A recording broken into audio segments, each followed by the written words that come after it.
So here we go. Let's go, baby.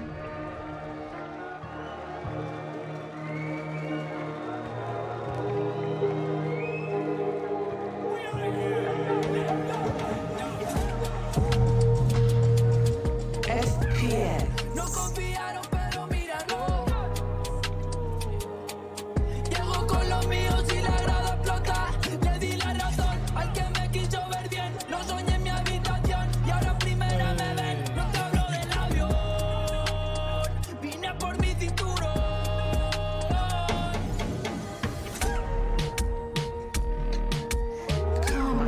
No confiaron, pero mira, no. Llego con los míos y la grada explota. No confiaron, pero mira, no. Llego con los míos y la grada explota.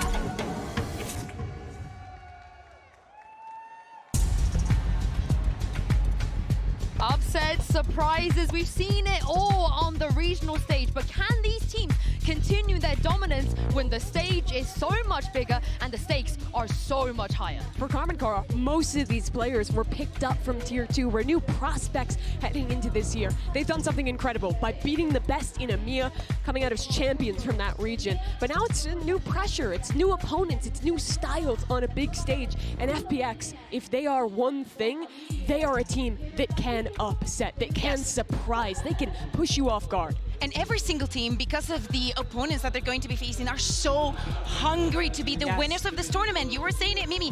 Anybody can win this tournament. The favorites are very, in the air. Anybody can take this game. And I think the FPX is hungry, is devoted to change our minds, to just not thinking that China is just EDG. Yeah, we've seen a lot of rookies this year, It seems like the rise of all the rookies, but it's been such a long time since N was on this stage. And just to remind you, the two tournaments that N made globally, he won one of them and he reached the final to the other one. So he's got a lot to prove coming into this as well. I mean, technically the next one he's going to get grouped, or what is he's not making it to playoffs? He's going down one. No. Hey. I'm not about that life. I'm not about that life. For FPX, it's been a while since they've been on an international stage. This team has represented at previous events, but they didn't make it to Champions, the big event at the end of last year. They made some changes, picked up stars into this year, and I think are looking better than they used to, but still have that same identity, right? They play weird comps, and Icebox is no different. They're playing a Jet, Reyna, Gecko composition. Well, at least we expect so. Yeah. You should imagine changes. They could definitely change it. They've had time to do so. I mean, we've seen that already, right? Teams that are starting to adopt the Na'Vi way of having multiple comps on one map. I don't think they will change anything coming into this, but Mimi, it will very much disrupt their preparation if they did. It absolutely will, but this event had very low turnaround time for the teams that went deep, especially for a team like KC, who played so many matches. They had to go through the group stage, reps, through the play-ins, through the playoffs. Like, there really hasn't been a huge amount of time to turn around new ideas, which is why I again think that today, in a match like this, it's really going to come down to adaptation, to the leaders in the servers, and not necessarily the coaches in the prep ahead of time. I think it's going to be all about exploiting the weaknesses, and I can see a lot of them in the FPX comp. The way that you have to play it, the way that you have to default, having, as I said, someone always in the middle. We do not see many teams playing 2-1-2 on a map. This is not New York, by the way. But as we can see from the Aegis select here, what do you guys make of this? And it's what we expected, right? Yeah. I think looking at Karmine Corp starting on defense, their biggest strength with this composition is their retakes. They have Sage Wall and Wingman to hit on that spike, and they have good flash utility with that Dizzy to fight forward. FPX, I think, need to be taking space past the spike site if they're planting on B, or holding forward on A, and kind of having a scaling defense where they start forward and move back to not fall victim to these retakes. And I think it's so important what you're mentioning with the retakes, because that is what has made the difference for most of the teams, especially in EMEA. KC was the best. The protocols were the cleanest probably out of the entire world, the way that they were playing off of pairs and knew exactly what utility to invest. And again, exploiting the weaknesses even with the retakes. Out of this entire tournament, they have the highest success after the spike has been planted. You have to watch this Jet head-to-head. Autumn and Martine, both of them prospects at their first international event on the star roll for Icebox. Oh, I can't wait to see it. But that is enough from us. I know there's been two gentlemen waiting in the flanks, waiting a very very, very long time to cast Karmine Corp. Give a warm welcome to Bren and Sideshow. Thank you very much, Yinsu. Yeah, I'm going to let loose an Alley Le Bleu at some point, maybe, potentially. We'll see. Bias casters online, mate. I mean, I don't know. We'll get into it. It's Madrid here, the Swiss stage, day one to get us started. Karmine Corp versus FPX. You know, you've got potentially quite a one-sided matchup here on paper, but a real chance to potentially show some of that parity that might be there at these international events. I mean, Magnum has spoken in press interviews as well, talking about how, you know, they're familiar, I think, with the way that FPX are going to be playing, but they're not going to be coming into this underestimating a team like FPX. No, certainly not. Magnum quoted in the press conference saying, it's Valorant, anyone can lose. Here we go then, into the pistol round, and Karmine Corp had 3 players up towards A. Anticipating this space control perhaps, but FPX are not committed with it. Not quite. Flash to clear with the Dizzy, all combined up. That's going to be the dash active now for Martin. Using that in the responsive, but there's no go button pressed here for FPX. Keen to just wait this one out on the opposite side of the map. Autumn went poking around, and he managed to catch Tomazy. Good opening here. I mean, it does open up the B side entirely. A repeat from Life. He's got the heal online, but Martin returns with the kill. Nice trade. Lysor didn't buy the orb in this round, so having to use the wall in order to escape there, that means there's going to be no wall placed down over towards B. So Karmine Corp are going to have opportunities to try to deny this plant, though they are players down. That's true with the paranoia here, FPX. A lot of the sight lines blocked off. Now look at this, the Omen smokes are lovely for them to take more aggressive positions on site. Karmine Corp all up towards Kitchen, doubled up here, but just picking and choosing their battles at the right time. They have no idea. They have no idea where they're being shot from. Through the grates here, 1 player left standing, it's Lysor. We'll see what they can do. Snake bites, at least 1 connection, but the wall's up in their face. They've got to really just get a move on as well, wrapping all the way around here. Shin sticking the defuse here for the pistol round. It's all Karmine Corp. And that's the power of that retake. It's what the devs were talking about. Karmine Corp look so good in those kind of situations, but really, the retake wasn't even where the danger was averted for FPX. It was the fact that Magnum was able to pick off 2 from this angle.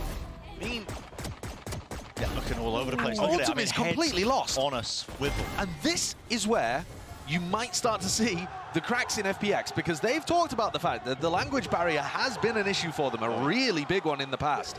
Berlin said in the press conference he's having to repeat the communications twice a lot of the time in English and in Chinese so that everybody on the team's on the same page. That's going to introduce delays, and it was an unusual position anyway for Magnum to be taking that fight. The pistol round secured, deep Omen smoke. Magnum has to body check a lot of this space, really. There was some danger there, but clears out towards mid, knowing that nobody's lurking. And those lurks are going to be a pretty important part of how FPX creates threats on the attack side. Smokes from Lysor and Berlin need to be dealt with. And sometimes that's going to require face checking, and when there's opponents hiding inside smokes, that's a great way for teams to get upset wins. Yeah, here we go. Offload into util here with a Dizzy. Play's not been pushed off from the backwards positions, though, out towards the back and aside. It's a nasty and messy spray. No kills collected there, but only just for Life here with the heal online. But now reinforcements are here, finally arriving. Multitudes of targets to pick from, but really Karmine Corp coming up green in the kill feed. Blue, surely. I mean, well, okay. Some kind of teal. It's a teal. You could make the argument. Yeah, easy cleanup despite it looking a little laboured there from the right early on. And now FPX, first round where they can do some serious damage after the pistol. 5 Vandals facing off against KC, who have 3 Bulldogs online as well. Clear weaponry advantage for FPX, especially down these longer angles, so they might want to take over towards B. And defaulting the Viper wall, A, at the start of this round. Not quite the same as they did on the pistol, because this time we've got that Viper orb coming down mid too. Does have that threat of potentially working their way through into mid. Cool, lovely. Would love to set their sights onto a bonus round conversion. As you said, longer fights to be taken with the rifles of FPX, and they're cautious just at the beginning initially here. Don't want to run into things. Omen smoke now propped up, will divide up the site and allow them to start to take a bit more of that space once they clear through the appropriate positions. But we're almost down to a minute on the clock. And they haven't created too many threats in mid either. Almost betrayed there by the ponytail, but Shin gets away with it.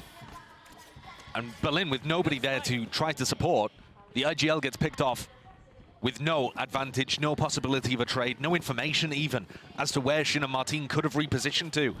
As FPX come back in here, they're going to have to use these flashes, the Dizzy, just to try to figure out where those players on defensive A would have gone.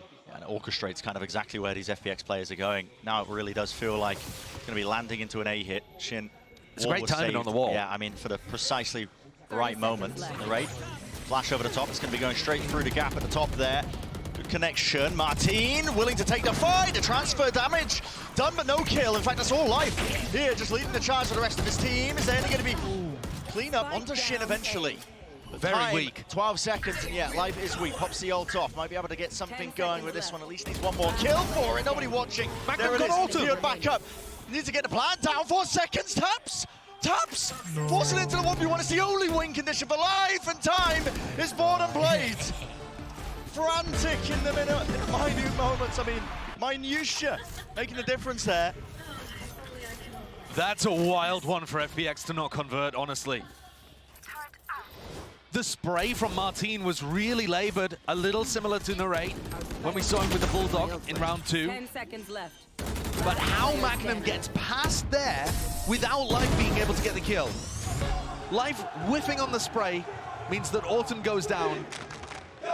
And Life unable to convert in the 1v1 as well. He decided to go for that, the duel instead of just sticking the plant. That's a tragedy for FPX early on. Back to me. Knocks the economy down a peg or two, so going to be working with some weaker weaponry. Life's going to be after making the most, I think, of this Guardian purchase. It looks fairly explosive here over towards B. And having that ult online, it would be a really large investment early on before you've managed to create a pick for yourself. Smoke's finally back online now to just cut off sections onto the site. Snake bites and mollies just in case they want to press the advantage and push towards the back of the site. But it's just being held for control here. Karmine Corp happy to play this retake. A lot of focus being put on that angle where Magnum managed to pick up 2 on the pistol. A weak spot, perhaps. We'll see now. There's Wingman. That's going to be spotting out a player or two. Berlin. Let's get the initial kill, but not enough to get the follow-up here. But down below the bridge, where's the expectation of it? Narrate, he was dropping down, but not enough bullets in the clip to really finish him off. 3v3 shots, Life regaining the advantage potentially there. It's traded back and forth. It's Narrate versus Ayang. Narrate comes up with the goods. Rifle in his hands to get the job done. And plenty of time left on the clock too. That one had danger in it. It absolutely did. But Karmine Corp still managed to forge their way up to 4. FPX deciding not to invest Ayang's ultimate into that round, where perhaps, you know, it could have made the difference. It did end up being fairly close. Frankly, if Autumn even gets that kill, the round is looking really dodgy. Remaining.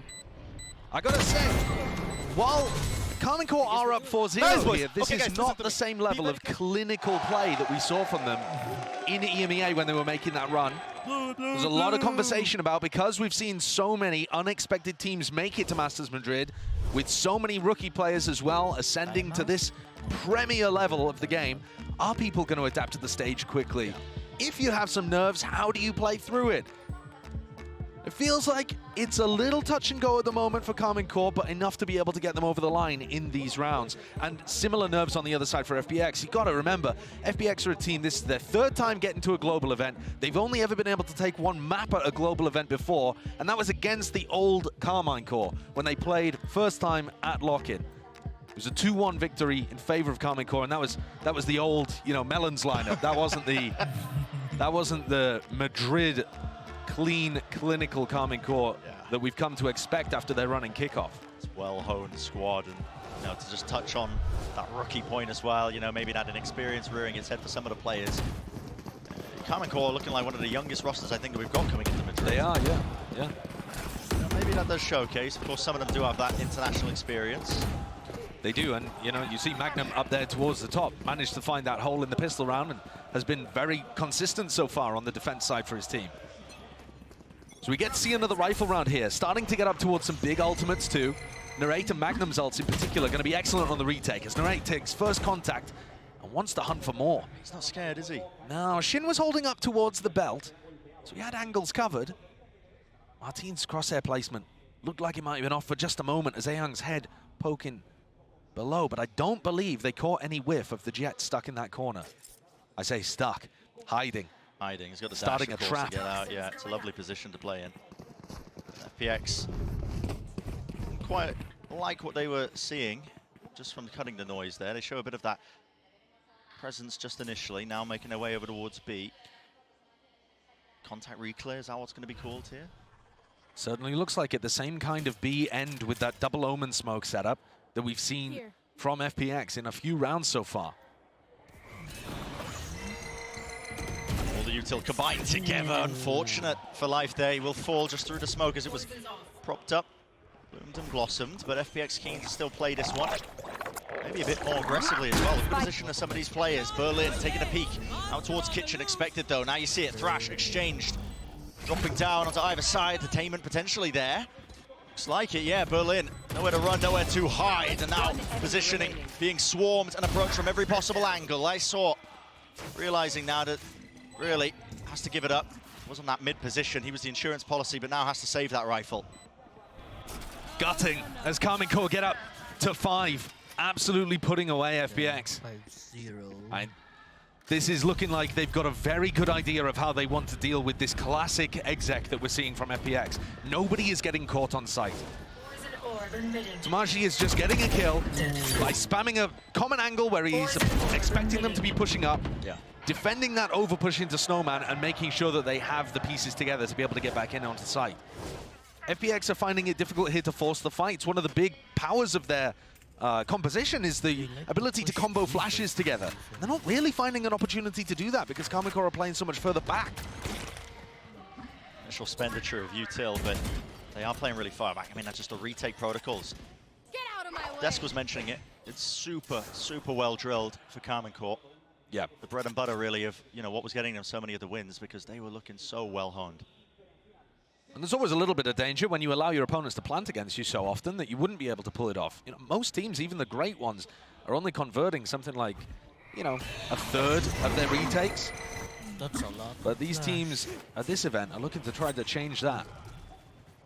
So this makes it feel like it's something similar over towards B, but it's not a full commitment. No, in fact, they haven't used both the smokes. I mean, Berlin hasn't locked off the angle, so they're getting information the entire time. Magnum has just been egoing the angle on B.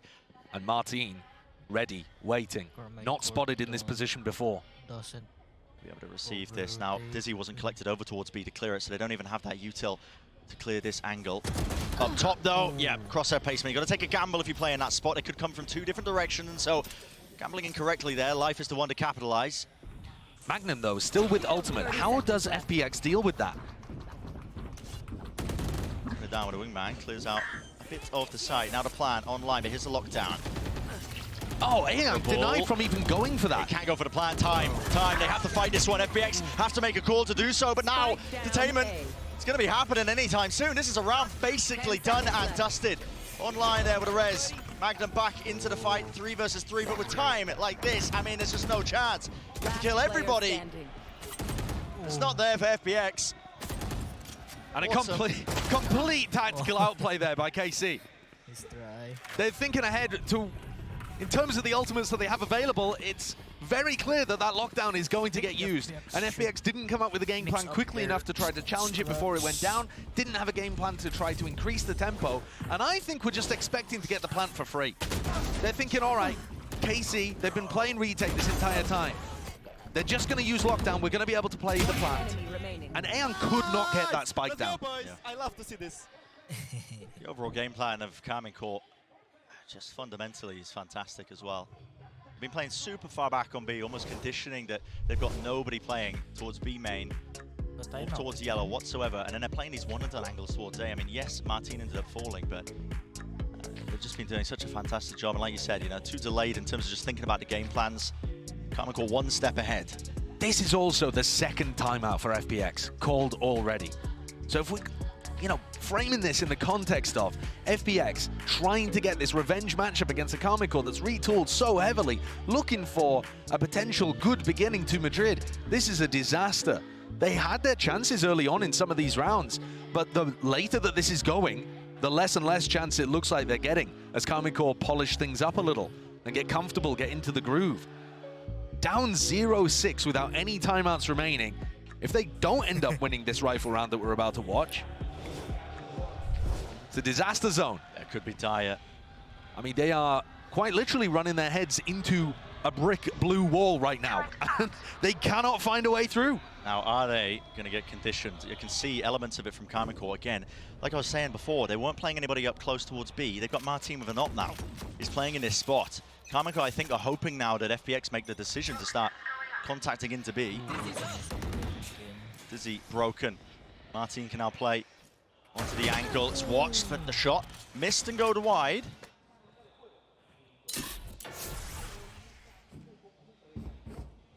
But they haven't heard the dash. They know that Martin has not left that in a hurry. There they hear the shot from the operator, and Martin's going to bait that out, make it feel like he's still there, and try to rotate, to anticipate this attack side rotate that Berlin is calling. Yeah, and he is. He's already called it for the rotation. The troops on the move. And guess what, Martin? Again, one step ahead. Like you said, still has the dash in his back pocket. Didn't end up using it to escape. A lot of flashes that he has to dodge here, though. Leah, Dizzy, both broken. Narrate with a pick. I mean, Narrate just back towards rafters there. Dizzy also returning as well, getting the acknowledgement that his play is there. Now there's 45 seconds left. Could pivot into a different direction if you want to, but FPX looking a bit indecisive. Just a pause in the play. Now the paranoia. Sent flying here, but again, no connections. Martin towards the back. Trying to go wide here with a Dizzy. Narrate is on one, man. He's on one. Almost there for the ace, but 4 kills eventually shut down in the end, but 7-0. The scoreline we're looking like. The round differential is immense right now, and you're truly seeing it. I mean, we said on paper it was going to look like one of our more one-sided matchups, but Karmine Corp, in almost just every element of the game right now, they're ahead of it. And they're destroying them. Kakuga said on the desk, trying to break the Leah and the Dizzy in one go. Narrate's like, yeah, bet. Just rinses them both before FPX can use them to get into the site, and then swings around for 4 kills afterwards. FPX are getting pasted. And I think it's a really interesting idea, right? This is one of our most one-sided matchups you could possibly see at the tournament on paper. But what does the parity look like? Everybody was saying, you know, anyone can win Madrid. There are chances for even these teams to be able to make upsets. Even Magnum himself, you know, coming into this, they're not going to make a mistake with prior teams. You know, maybe they turn up to these international tournaments, they expect to have a freebie, an opening match that just is so one-sided, but I'm of course still showing him respect. Absolutely. Yeah, Magnum said, quote, if I had to rate FPX in terms of macro, I think they have a lot of gaps. And then he said, but it's Valorant. Anyone can lose. Martin, under pressure, though. Yep, Dizzy in his face, though. It does fade away. He's absolutely caught a timing still. Autumn will shut down a counterpart. Damage done, but no kill collected. Smokes at some point surely going to be fading. How are they going to get this spike down? They really don't have any options or tools, but there we go. That's a huge one. Yep, a gap available with that op drop down. Autumn picks it up, acquiring that upgrade. Now we can really just see if he can hunt for any more sort of kills. Now this is a player advantage for FPX. Question is now, how do Karmine Corp approach it? Dizzy, round to the back along with the molly.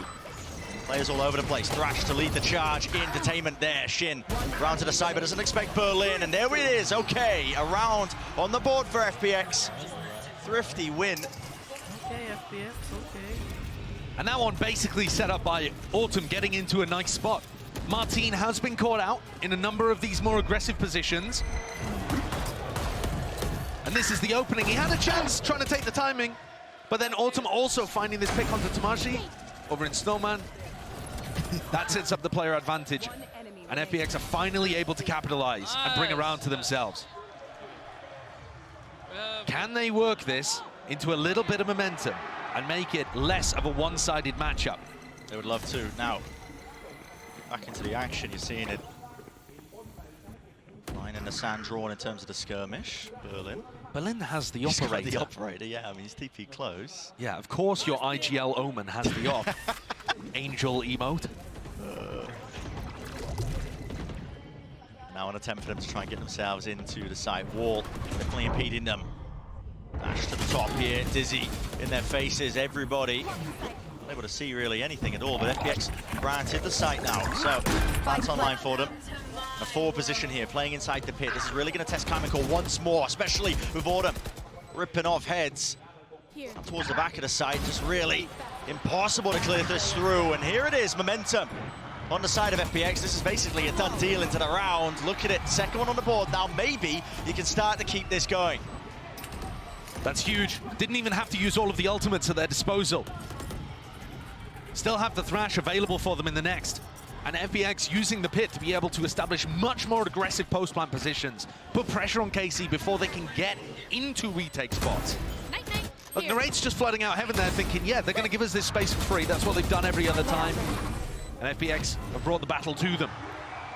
Amazingly enough, those 2 rounds have actually been enough to knock down the economy of Karmine. So we're not seeing a full buy here. I think the money would be flourishing, but instead, okay. At least Martine has a rifle. Here. Really quite aggressive into mid. Very aggressive. But Martine hasn't been able to do too much from these extremely aggressive positions. He's the danger in the round. The rest of KC mostly playing for a little bit of plant pressure and then the retake. Martine's been the dice that they roll to see whether he can find value. And this time, just missing the timing of FPX, who've all gone into B. Clear and Dizzy all comboed up. Smokes to get himself into the deeper angle. Autumn, he's here this time. Not using that second smoke to block off this one. Autumn, he's got the operator. Aiming to lock this one down. 2 potential positions. Shin, he's taking out Berlin. Now Berlin's been playing in that angle all the time, honestly. Most of the time. Yeah, and it's a spot where Autumn can't actually hold for Berlin to get into position. It's a bit of a freebie there, actually. Karmine giving it. That's decent damage there, actually. Yeah, diligence being shown with the util to clear through most of this. KC have a wall to work with. But there's a Thrash on the other side. Martine, what a peek. What a return, Ayang, though, straight there. And here it is with a spray down of life. War can't save you from that one. Great awareness from life. Adapting to what Karmine have been doing, making sure that he's in a position where he's still going to be able to get picks over the top of the wall. FPX holding on in these post-plant situations. I mean, Ayang, he's like lining up a shot with Martine and Tomaji's right behind. FPX going from 0-7 to winning 3 rounds in a row with the potential to make this quite a competitive half. Yeah, you wouldn't think it. You would not think it if you were only tuning in for the beginning, but they have the chance. Slow orb. Used here, Shin feeling the danger now. The heat turned up. That isn't okay. Slow orb. Don't think it was intended for that one. Molly's being used. Snakebite here close, and there it is. Actually, that bouncing into that wrong angle. Martine can't evacuate. Can he stand his ground? Can he hold it down? The answer is no. And that's probably going to incentivize Narrate to try to make a play here instead of just playing for the player down retake. We get to see now. Do they trust the system? Do they try to go for the hero play? Man down here, Snakebite forwards, life. Tucking behind the box, out into the open though. Has to just spank on the rest of his teammates. Lovely move from Ayang, Magnum. Nasty stuff, oh my! Almost making a go of it. So close. And Berlin, the player with the up in hand, goes for the rifle to win the 1v1 at the end and keep this momentum going for FPX. KC making a good job of it despite the fact that they were down players. But this opening play as Shin swings to try to relieve pressure from Martine. Martine can't quite get enough kills to help. Final round of the half here, and KC are going to be knocked down to 4 Bulldogs. There is a great chance that FPX get up to 5 and rewrite this terrible beginning they had to Icebox. That's just insanity. The pick got popped down over towards B. No immediate pressure. So Tomaji might think that the rest of FPX are looking to work down mid or over towards A. Martine once again alone on A. Tucking himself into these aggressive, unexpected positions. But generally, FPX have been able to either dodge or deal with it. It's slow and somewhat ponderous, though, for FPX in the first 40 seconds of this round. Now they're making a commitment to deal with some of Magnum's utility in mid and create threats and pressure around. A leg. Oh, it's betrayal. And there it is, sets up Autumn for an easy one. No possibility of that being rezzed. It's now being offloaded. Dash towards of Autumn. top of the box. Just spotting header Shin, unable to rip that one off, but Berlin's caught into the mid flank. And now the ult online, Magnum has that retake ultimate that caused so much pressure for FPX previously. Could be opting to use this as a really forward backside position. FPX are trying to fight this one. Then they realize at least now that the lockdown is down, but do they have any util to try and fight this one and clear it out and through? They don't need util, man. They got guns and weaponry still. Locked down. Didn't get broken. 1v2. Plays out a dodge here from FPX, so the positioning is going to be known and noted. Narrate, how do you hit that into the 1v1? Wingman, exactly the partner in crime that you'd want, at least taps out of position, trying to force Life out into the open, but it's a guessing game for Narrate entirely, doesn't know where he is, and Life playing time immaculately. It's 7-5, and how the bloody hell did FPX salvage that? What a ridiculous comeback.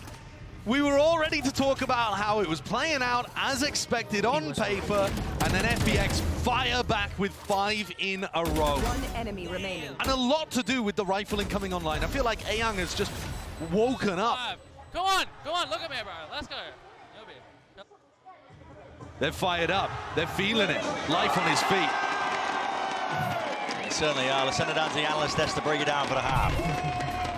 Thank you very much, guys. What a great half that was. A nice comeback from FPX, but Kukuka, it all started with a great chain of rounds coming from KC. Yeah, exactly. And it was a perfect example of what we were discussing, right? Those retakes coming in, the protocols being completely sharp up, coming in from KC. I think that round 5 is a perfect example of it, when we would see the exchange of the ultimates from Gecko, and they know exactly where to put the pressure and how to address everything that is going on in the map by the positions that they expect the other players to be in. The follow-up from each of the players, it's clean. But then after those 7 rounds, something changes in FPX maybe. And for FPX, I think the adaptation was really good. In these post plants, once they got that spike down, once they got that space, they were using that second Dizzy refresh to fight forward and get space in these late rounds and really punish KC while they were still setting up, getting their util in hand. That's the X factor of this team. They will sometimes pull out these hyper-aggressive rounds where they stop you from setting up the way you want to play. It was really good on that comeback. I think it was a little bit of both, right? We have a KC that maybe is getting too comfortable because everything is working, and an FPX that, you know, starts making a little bit of mistakes. We see, you know, the flashes being a little bit separated one from another, but then when they realize that they just have to disrupt that and just keep pushing a little bit more, that changes. Now, coming into their defense, as I said, it's very complicated to defend this map without a sentinel. The aggression has to be there. FPX is very known for that, and they have to keep it up if they want to keep that score up. It absolutely does, but if KC wants to close this map out, they have the fans to do so in this arena right now. There's not a huge amount of fans out on day 1, but every single KC fan feels like 10 of them. Yeah, shout out to the Gentlemates fan as well in the Gentlemates jersey, but this blue wall, it is looking so strong, but I'm going to send this back to the casters and see if KC can close this one out. We'll see if they can close it out, but listen, FPX, kind of momentum behind them as well. All it takes is a pistol round. You've got an even match, at least an even map. And this is a team, and I mean, a reminder, I think this is an FPX squad that's got a bit of a chip on their shoulders from the previous international appearances. They want to turn up to this event, and they want to really prove as well that teams should be paying attention to them. They want to teach teams how it's done. They've literally said that themselves. For Karmine Corp, left reeling a little bit, I think, as well, off that string of rounds, but we'll see. It's a new half now, getting started with a pistol. And it looks like there might be a clash in B main to begin this one very quickly. It's an unusual spot to fight over. Not too many teams trying to fight this area aggressively. But FPX have got a pistol round strat that involves them pushing down mid off the back of this pressure. The Viper Wars. They've actually abandoned it very early though, Brent. I mean, the Dizzy. Surely you collect the kills. Berlin gets 3. That's wild. Get the hell out of here. Dealing with the util single-handedly. I mean, a man was basically alone. And now, how do you clear this one out? Lee Saw to the side, lovely peek, off with the Dizzy. That is a slam dunk finish. I don't want to hear any more about the blue wall. Tell me about the Berlin wall. That's ridiculous. I mean, how has he managed to pick up 3 there? That protocol of jumping through the one-way, I think is a really nice idea. First player jumps through, drags the crosshair is the game plan. Perhaps doesn't quite drag it far enough in that situation because they're swinging almost exactly into Berlin's crosshair. It just worked so well. FPX is starting to feel it. Bottom of the scoreboard and comes out like that on the pistol. That's what you're saying, Brent. It only takes that 1 round. They are being swamped in this position. Lysol doesn't know which way to look. Teammate having it back. Okay, traded. 3 versus 3, equalized here. Dash forward to the peak, Ayang. They want to get aggressive and defend these weapons, I think. But Karmine aren't even going for them. No, not quite. Wall up onto the high ground, really just props up Thomasy for an easy peek. Spike planted. Easy kill for Ayang. Autumn there. Can't quite land the shots there with a Marshall, but finally a bit of damage done to the body. 100 left, 1 player left standing. It's Martin. He's got the plant down, but this is a really difficult situation to try and win. Oh, no. And there it is. Spam damage on the flank attempt there. Very surprised that Karmine played that round so quickly after they got themselves into a 3v3. If they'd slowed things down, I believe there were 2 Bulldogs lying around for them to be able to try and pick up and use. But they got roped into the pace of that. And then all of the danger just kind of trickled away. See Ayang deals with that boost play. It's quite a nice idea from Karmine, but something we've seen a lot from these Sage teams. And you wouldn't have believed it if you only watched the first 7 rounds. But 7 in a row, straight back for FPX, means the game is tied here on Icebox. He's set up now onto the bonus round. 2 players survived in a prior round here for FPX, so there's not too much danger, but guess what? The Avengers are plenty here. I mean, listen, the amount of players they've got trying to play that 4 position. Belt not really accounted for. It's a high-low setup. They are really mopping up the rest of these players. An attempt by Life, repositions, but just out into the open. It's all being watched for. Cheeky idea. I do respect it. I love the idea. But FPX take a gamble, shove 4 players in, and KC, that discipline that we were seeing from them all throughout EMEA, I think that's the first round where you really see it exemplified here in Icebox. All down to 1. Looks almost impossible. Yeah, so it's just going to be looking to do that. Surely, damage. Surely here the streaks are broken. We don't see another 7 in a row for KC, right? It's not even possible. It's really not. I mean, at that point. You end the map 14-7? Yeah, dusted. Maybe we get them to skirt the rules. We'll do first to 16. FPX, though, really have shown that they're not willing to just roll over in these kind of games, especially when they're pushed. I mean, they certainly come into this one as the underdogs, but I had a chance to talk to Berlin before, these games kicked off. And I asked him, how much better do you think this version of FPX is compared to last year's? If you were following this team in 2023, okay, they looked all right. They were making it to some of the international events. Since then, they've added Life, who's up towards the top of the scoreboard for them here. He's been a big player for them. And Berlin said 2.5 times better. It's very precise. I don't know where he quite got that from, but he's a lot more confident this year than he was in the last, when they were only able to get 1 map at 2 global appearances. They've run the numbers. 2.5 times, maybe enough to try and take it against them. That's a cheeky play. Cool idea. All to boost themselves up. Berlin, no. Deals with the trespasser in through mid. Well, there is the follow-up. Ayang watching it for any sort of passerbys. Only 3 players now left standing for Karmine Corp. Looks like a read to me that they were expecting Berlin to be playing B.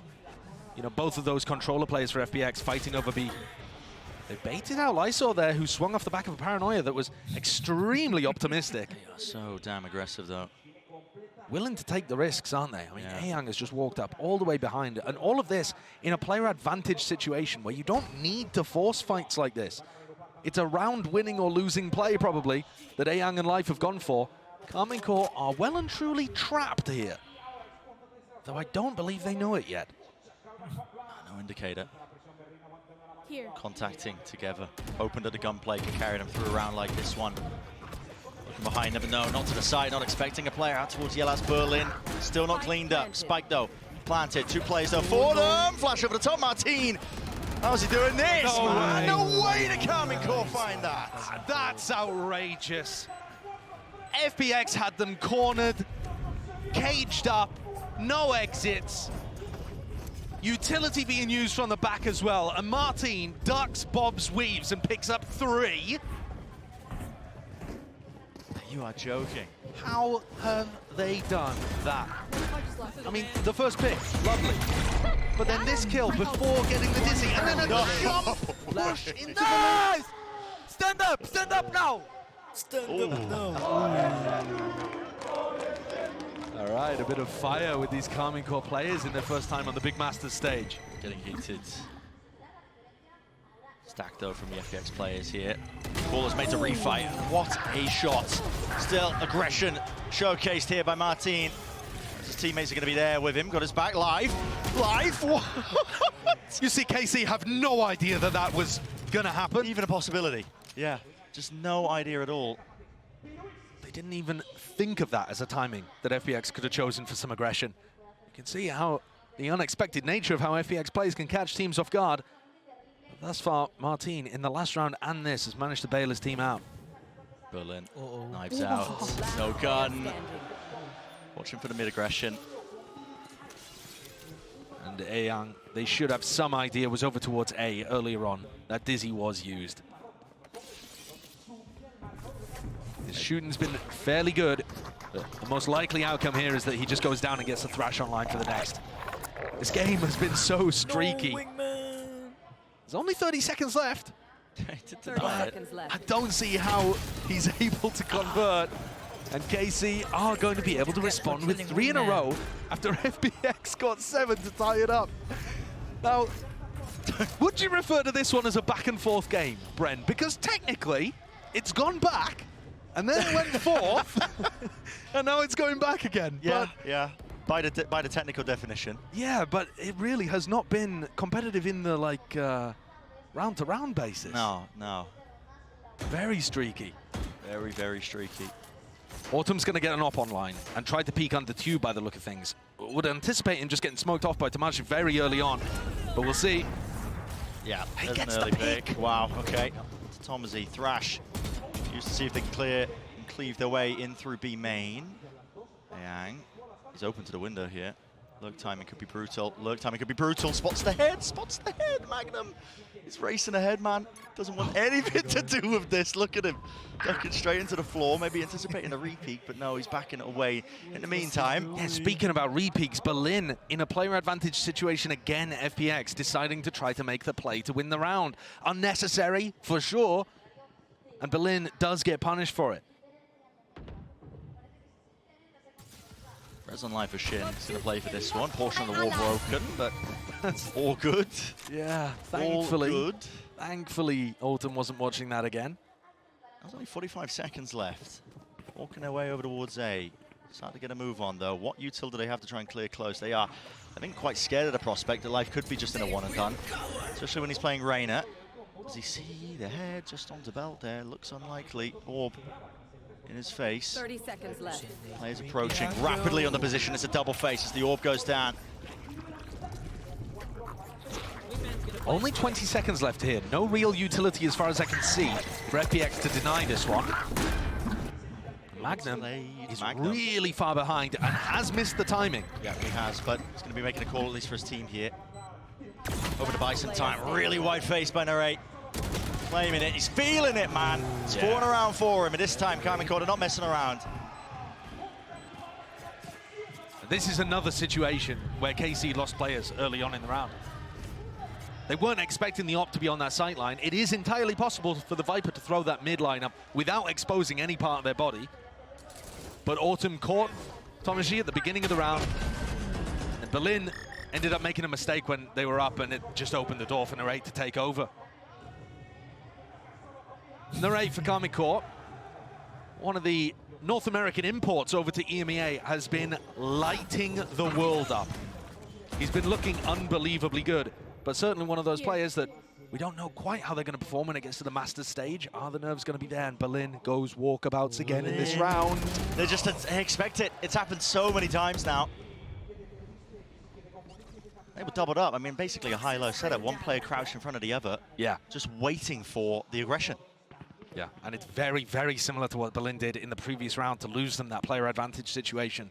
FPX have got to be careful. They've clearly got what it takes to be able to bring the game to Karmine Corp, but this is giving me flashbacks of the finals they played in VCT where they arguably should have beaten EDG and they let so many of those advantages slip through their fingers. Here comes Ayang with the play again. He's got a flash out in his hand, still gets one kill. Maybe setting up Autumn for a bit of success, but no, everybody cleaned up. Karmine Corp live and kicking with 3 of their players. Just got to try and hunt out where is life. A bit too aggressive.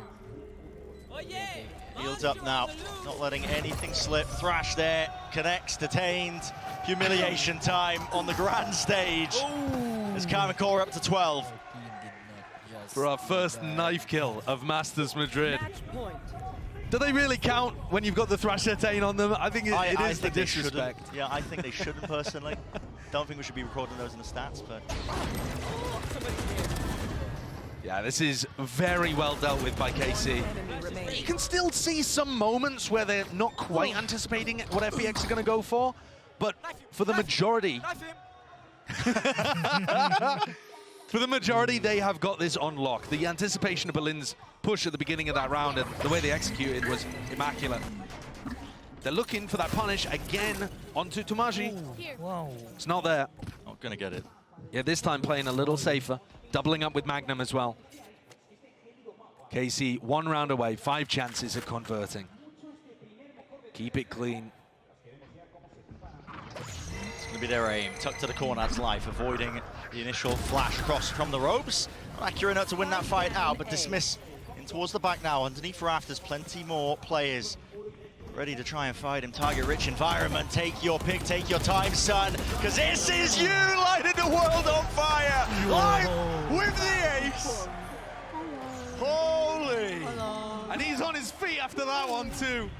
If the KC players are trying to keep him rooted in that seat, they've well and truly failed in round 20. He's dropped 24 kills.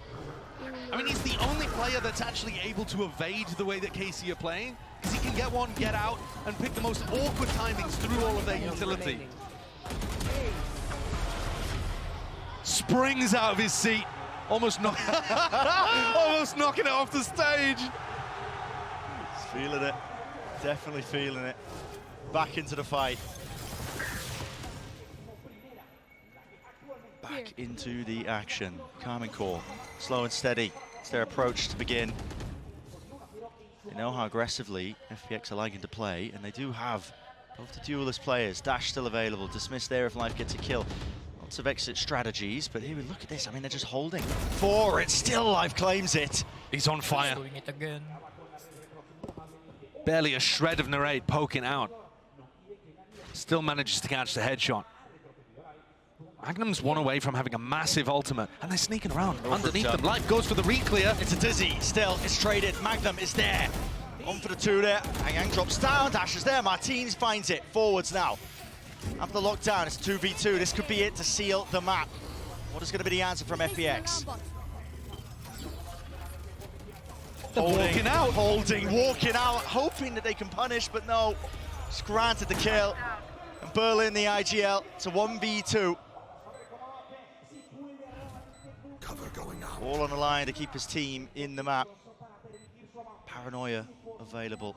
Smokes still there. Wants to walk though. Doubled up. They're dominating the position. If he chooses to just peek ever so slightly into it, there was going to be a shorty ready and waiting. One more smoke used.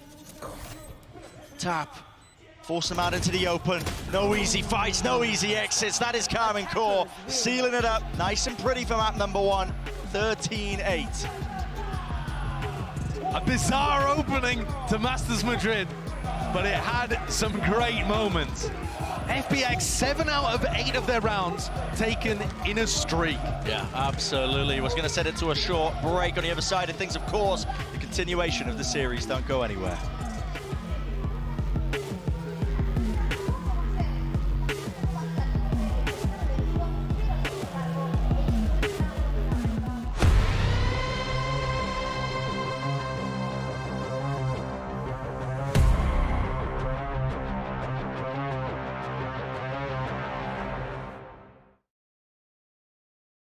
But what I'm not disappointed in is what I was saying with Tamezi being such a great emotional leader. But we're into the agent select here already. Karmine Corp, we saw them play the Fnatic comp and beat Fnatic. But for FPX, this is one of those maps where they pull out the chamber bat. Yeah, exactly. Funny enough, even though KC has a very good record on this map, this has never been their choice. This is the first time that they actively choose this as their battleground. It was always like either the third map or something that other teams picked up for them in EMEA. Even with that, I think this is the map that shows perfectly and more exactly how good they are on the retakes and how the protocols are perfectly shot, because of course with 3 sides things change, and they also change when you have a chamber on the other side. Not very popular in EMEA. Absolutely. This comp, beyond just the chamber, has a solo Gecko initiator, which I think is a lot harder to make work on this map. If you go for hard execs, that Dizzy gets broken, which honestly, map 1 KC was doing a great job at. If they can continue to do that, I think they can really punish this dive player. This is an opportunity for KC to close in 2. Yeah, well, things are going to get a little bit harder for FPX here. It will be KC's map choice, and it's time to send it back to your casters. Here's Bren and Sideshow. Thank you very much, guys. Yeah, let's get to it then. Map number 2.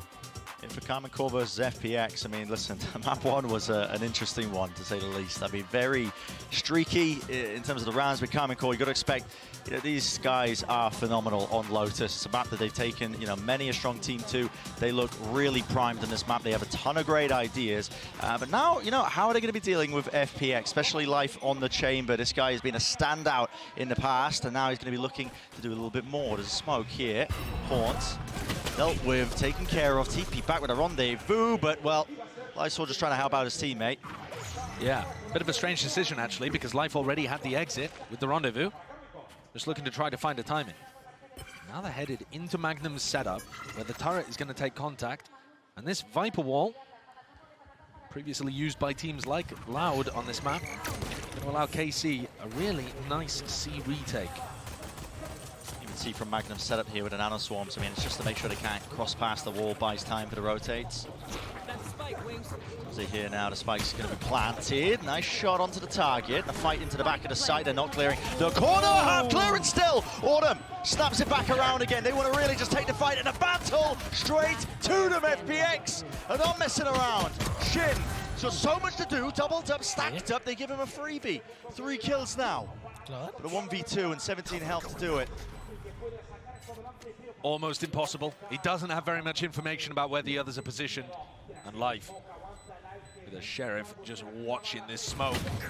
Gonna put it down. Yeah, with the double set up there, high, low, and Karmine Corp not quite ready there for the aggression, at least a second wave of things. Yeah, I mean, it kind of looked like they were ready for the aggression, if anything. I mean, Narrate is tucked into the corner, has his pick, should have been able to pick off Autumn. Oh, that glance behind.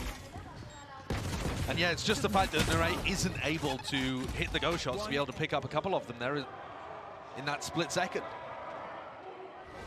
But certainly, I mean, to your point, FPX pushing so deep. They were taking a fight against Shin in Spawn, basically. And if that's the adaptation that they use, going from map 1 to map 2, to keep trying to fight Karmine Corp at all times, never allow them to set up for the retakes, I think that's a very good strategic idea. Works well, it really does. And you said as well earlier, Brent, that Karmine Corp have got a lot of experience on Lotus. They feel very comfortable there. The desk was talking about that too. But they've also played mostly against more meta compositions and relying on having a great understanding of how those work, the timings those take, the utility that they throw. They had very good specific anti-strats in EMEA too. This FPX team does not play conventional Valorant. No. And the composition shows that, but also the way that they run it shows that too. And it's going to be a little harder for KC to get a read on. KC showed her hand, really, that the stack is over towards A, forcing the pivot now in towards B. Having to stop this. I saw back position, almost asleep at the wheel there. Needs to call for reinforcements and backup here to try and play this crossfire. Setup, Bulldog singing true. Finding their marks, very wide face, but the second shot of the Outlaw is enough to shut that one down. So should be very clean and clinical round here for FPX. Second one now for them. And it's also close to getting Ayoung's ult online, so I would assume he's going to try the chase. Berlin snipes it, steals it for his first ult point. Don't worry, we don't need the Gecko ult anyway, I suppose, as we head into the bonus round. It would have been nice to have it online. Still possible, of course. Ayoung might get it for post-plant here, with something like an ult or pickup and a plant. KC, the war machine, starts to rumble. Tomaji picks up the Odin. One enemy remaining. This team as well, Karmine Corp. Warbang lineups. I mean, you're seeing FPX as well take a turn with it as well, initially in the prior round, but now we're getting started.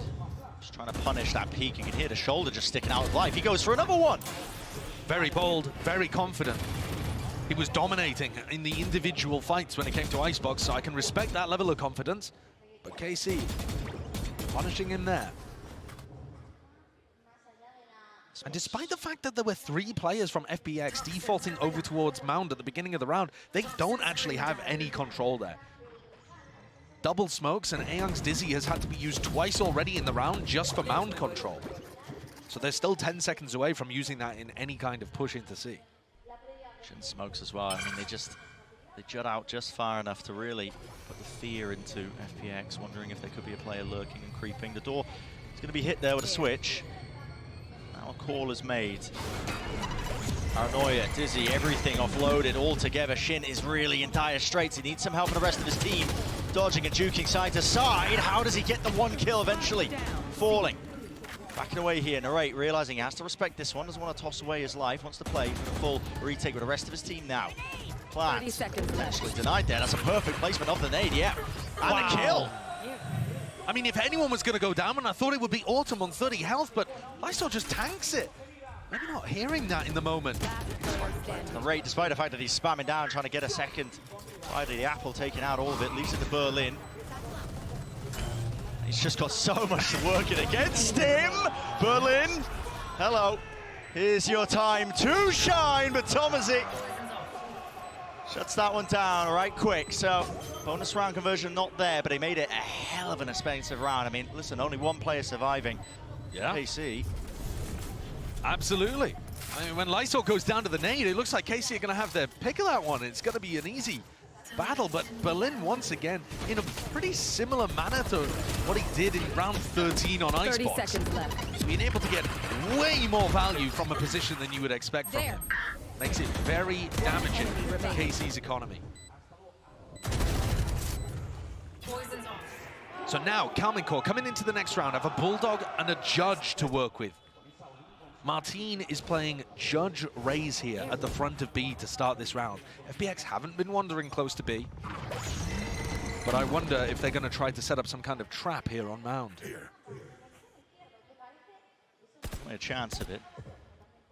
Open the door, blast pack out, do something crazy with the Judge perhaps. Yeah, I mean, Shin's position is playing really quite far forward there.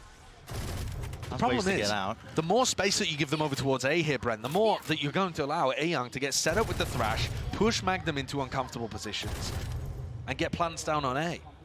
So this is, despite the fact there's a Killjoy and an Odin playing on the A site, this does look a little weak. There it is now, Thrash clearing out towards tree. Magnum smart enough to give up the space. Be free gained now. Plant down for Berlin. Unconventional plant spot. Post plant doesn't allow you to play from stairs to really try and spam that one down. It's actually tucked to the corner. Heavy reliance on tree. See if that bites them here. Here's the initiation, the moves in with the Judge, eventually shutting down that threat. Martine can't get anything done, but Karmine Corp still there with the rifles. Off to the side, Autumn inside the smoke. Narrate. Last player left standing. 1v2, maybe even second guessing himself, wondering if he gets another one, could be played, but no, now making the smarter decision here, so saving a rifle, running away with it, so FPX up to a 3rd round. Yeah, getting themselves into a really nice position. The thing that catches Karmine Corp off guard there when they go for the retake are the unconventional swing timings from FPX. As soon as they hear the Paranoia double blast pack come out, FPX don't respect it, they swing into it. And that catches KC as they go to try to push off the back of the utility, taking gunfights at unfavorable timings. And you'll see here, Berlin just manages to catch this one. And you also have Autumn coming out through the smoke. Perfect timing to try to catch Martine in the back. Enemy remaining. My ult's ready. The damage that they did on the bonus, capitalizing there. And leading to a really nice beginning to this map from FPX. That's fantastic. Keep this one going as well. Listen, generate the ultimates, keep using them to just snowball your way forwards. I think the more rounds as well that FPX get and start accruing is that question you brought up earlier, you know. Karmine Corp, they've been playing against the Metacomps. How do you deal with something that's a little bit less standard, especially against a team that plays a little bit less standard too? You know, FPX, we've been seeing them play. I mean, they don't shy away from a lot of individualistic plays. No, not at all. Shin tucked to the corner. Will he be taken out? Yeah, and dealt with. Winning the showstopper there against the weaker buy. Yeah, so expensive, but starting to build up to, you know, a Viper's Pit for the next as well. So the ult cycle is still not in a terrible situation, even though they felt it necessary to invest that. They're in a great spot to be able to close this one out too. The weaponry is not great on anyone other than Nare. Oh, all the players down for the double face. Autumn, 3 in a row, might be looking for another one. There it is, the 4th. So with the classic of all things too. Steadily building his way back up to his own ult that he just expended. 4-1 here. FPX might be starting to run away with it. Important round coming up now. Take a look at the economy. Karmine will be able to get some of those rifles online, but they don't have any big ultimates of their own, really. Yeah, I mean, okay, Martini's 1 away. Maybe if he gets a kill, get the showstopper too, but it's imperative, really, that they put a stop to FPX here. Especially if Lyso starts getting into position to pit on the site. Because we saw that on Icebox, that the pits and the more aggressive post-line positions really messed with KC in the way that they wanted to approach things. Early fight, here my life. Doesn't expect that Shin has already crossed one way, might just see the feet. Not quite catching it. Yeah, quite. Oh, has he got a glimmer of it there, perhaps? I don't think so. The boombot used from Autumn close to B main as Life forced to teleport away. Autumn has not quite cleared Thomas yet. Yeah, it was broken. It gave the indicator. It gave the indicator for Autumn. Great movement to be able to escape. Really heads up as well. Knowing that the boombot was cleared, he's expecting it. He's like, okay, potential there, behind the box tucked. First kill for them, so 50 seconds now. Making the moves over towards the A site. Magnum is here, ready and waiting with the setup.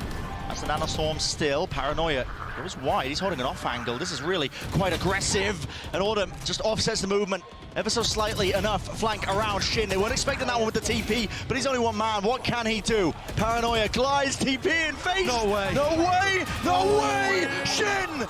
That's monstrous. And Life, he's nowhere near. Sticking this one through. Where's the defuse, but not a clue. Still half on it. Life puts him to bed, puts him to rest. What a kill to end that! And what a play from Karmine Corp. An attempt to try to set that up. And timeout called. That was an enormous investment. I mean, the play that they went for there, Nightfall into the Omen ult. They had no idea that Shin was all the way back there. They had no audio cues. Paranoia, so they have no audio cue on this either. Shin was set up for success. And Life shut it down.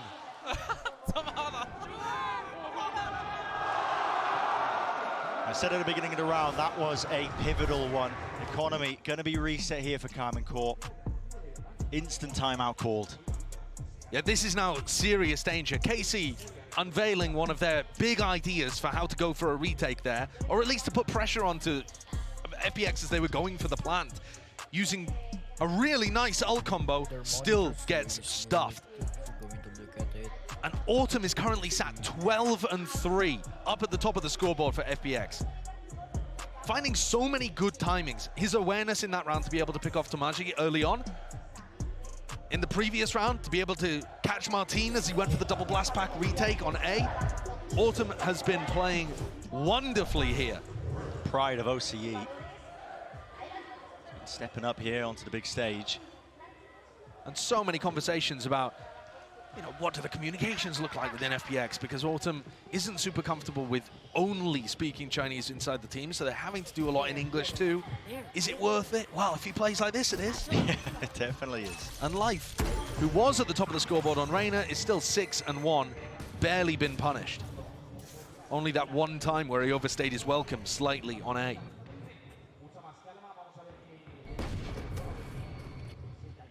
Double control given up, FPX happy to do so. Autumn also one away from his ult. Yeah, and look at how that round is about to spiral the ult economy out of control for FPX. This ult cycle is getting monstrous. Magnum, tucked here, has the stinger. Too much util, still finds the kill. Just taking the timing as well, knowing they were going to explode into the side, and he backs away, so... Toss away his life for no reason. Plant. This is going to be difficult, though, for Karmine Corp, because they're going to come back into this against potentially big ultimates, if Autumn or Lysor are able to get a pick. There are huge ults on the other side. It might have been a good idea to try to stack one of them, the plant. Yeah, potentially, because Martin's now going to be coming back in. Nade, rebounding, snake by ults, offloaded. Thomasy, what a shot, indeed! The players are toppling here, the rifles matter not. Karmine Corp on display, showing exactly what makes them that #1 seed from EMEA. And just a bit too passive from FPX. Thrifty. Resting on their laurels, not remembering the game plan that they had coming in. And that's our second MasterCard Thrifty of the series, I believe. But from what we'd seen earlier on,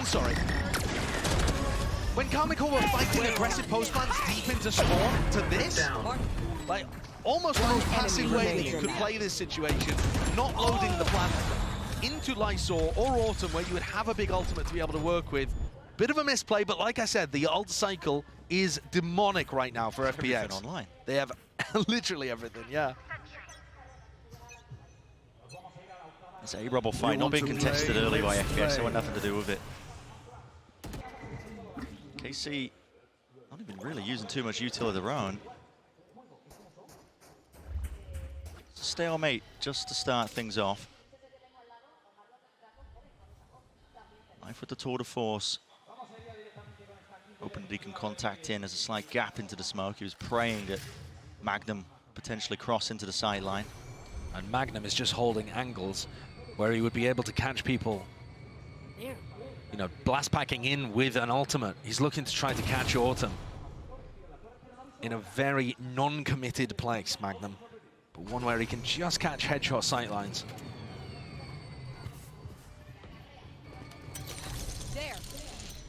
ISM flying out towards B. Narrate's going to be calming this. Util. Not a full commitment, though, at all, is it? No. It's just supposed to feel fakey.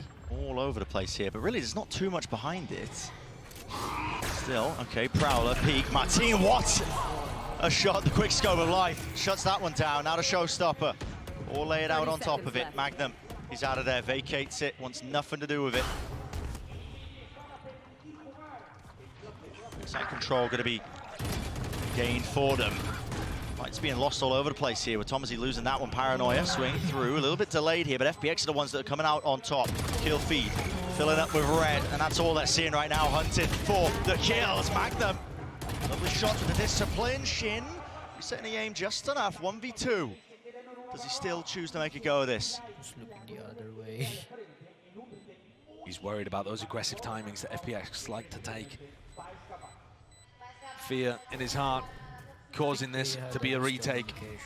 Sorry, a save. Meaning that KC are in a hole right now, and in a whole lot of trouble. FPX still with some big ultimates that they didn't feel incentivized to use there. We were watching that fight happening over towards the defender's side spawn. Actually, the big deaths happened in Waterfall. Yeah. Those are kills that I think either happened over the top of or through a smoke, and obviously that first pick is massive. But yeah, just as that smoke was about to bloom, it's a one-way actually from Berlin. That's so nice. Interesting ideas. Lovely idea. And not something that KC was set up to deal with. It is an attack-sided map from everything that we've seen, but FPX here are looking so much more successful than they did on Icebox. Cover going out. One ways exchanged, Berlin. Follow Tomato Senpai. Looks like he could be playing into a deeper angle, potentially even inside the one way, but... FPX previously, when they had Ayoung's ult online, did end A. They expected it to only be one player there. It was Magnum with an Odin. And now Ayoung looking to make his way towards A again. But Berlin with the spike on B. So there's a serious potential that this becomes an A fake with the Gecko ult into a B pivot. That's going to be challenging for KC to deal with. I think it depends on the success of these A players. Berlin does have the ult tucked away to reposition to A if they are going to find a kill, but no. All broken wide. Paranoia was sent flying a bit prior here, and they've put players into 4 positions with Lysor. Be attempting the backstab. Weird though, because that means no pit available on site. Locked down. Close forwards here with a Thrash. They want to seek to try and fight this one. Really far back positions. Can they deal with it? Magnum nails it with a detainment. That's 2 players there. They can't actually enter the fight, but really, they've done the damage here with the bodies. Nothing to break this lockdown whatsoever. Life was being pressured onto that position. Once more detainments across the board. Narrate sticking forwards here. Sees half on the board. Magnum really just seeking to delay. He's got his teammates back. Ayak forcing out the wingman. Horn drops down, rebounds, half on it, really needs to swing wide. Magnum needs to shut it down, not even necessary. It's Karmine Corp with the win in that round. Themselves that 3rd one. Really important round for KC to be able to get on the board. But I like the ideas actually from both teams. Sure, we didn't see the pit on the site, but we did see them save that Thrash for a post-plant situation to try to challenge the lockdown. Unfortunately, the fights just simply didn't go their way. Magnum being able to pick up both of them in that situation is just enormous. If he hadn't picked up both, there's a great chance that FPX are able to push forwards, get the kills, break the lockdown, and it's a round done and dusted.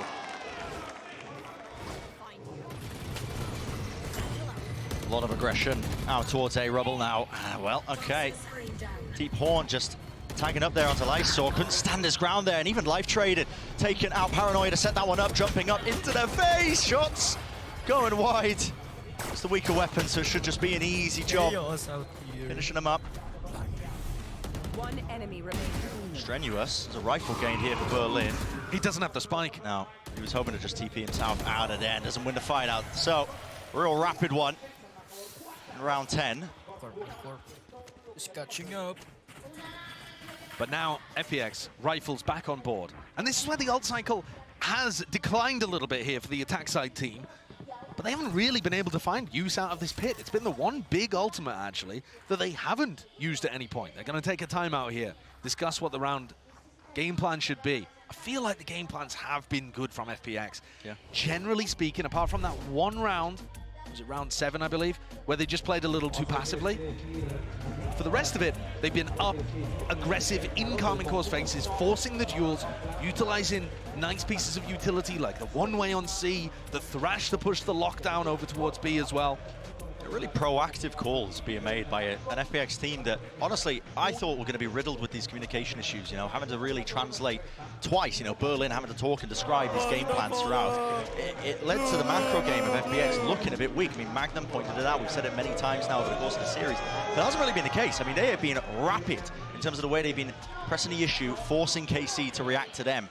And it's been by hair's breadth, really, in terms of KC being able to win some of these rounds out. Maybe they can even it out. Maybe they can make it 6-6 here. Timeout is being taken by FPX because they're feeling that struggle now to hold on and maintain this lead that they've gained. KC have also, I think, found it a little difficult to tell exactly where FPX have been moving around the map. Because they're playing quite far back. I mean, they push forward in like B main at the beginning of the rounds, that kind of thing. But generally speaking, Karmine Corp are taking a more passive approach to the defense, relying on those good retakes. And that's giving FPX a lot to work with. Here we see KC start the round with 3, ready to play around A Rubble. A very classic setup here on the defense. Just a one-way used. Berlin hoping they hear the sound cue of that one. Viper's Pit dropped down in through C. And Narrate actually saved all of his Fade utility. Didn't throw any for the Rubble fight at the beginning of the round. They're not worried about that area of the map. KC have maintained control of it at the start. And now you can see both teams saving a lot of their utility. They're expecting KC to play passive, and they're also not really fighting Rubble, so both teams coming into the mid-round here with tons to work with. Just conserving everything. A lot of contact plays online. Reclearance of Rubble is called. Snakebite and a nade combo is excellent, but no players ready to receive. Still, it gives them the space. Haunt really actually catching onto a few of these players. They're lucky to be alive, backing away. Meanwhile, out through B, that's a trade from Ayang, and even more so. Oh, that's wild. He's ripped away Narrate's head. And he's just swinging through an Anaswarm there as well. He's opened the round up so wide for FPX. Looking to try to get another, and he does. Ayoung's been such a beast in this series so far. Hit drop down. Berlin's watching for it. He can hear it. The rumbling of the footsteps. That is 7-2-4. You're exactly right, Josh. I mean, Ayang has been a difference maker. Like I said, Nurek didn't use a Prowler, a Seize, a Haunt, whatever, at the start of the round. But he did Prowler B main, and he found out that there was a Lurker there. But he thought it was only one. Magnum is about to pull out his turret after killing Life there, because they are so convinced there would only be one B Lurker. They're getting caught off guard by the unconventional way that FPX are playing, and it creates moments like that, where KC have an assumption that is wrong, and it bites them in the ass. The money is just absolute bargain bin purchases for Karmine Corp. Working with scraps for the final round of the first half.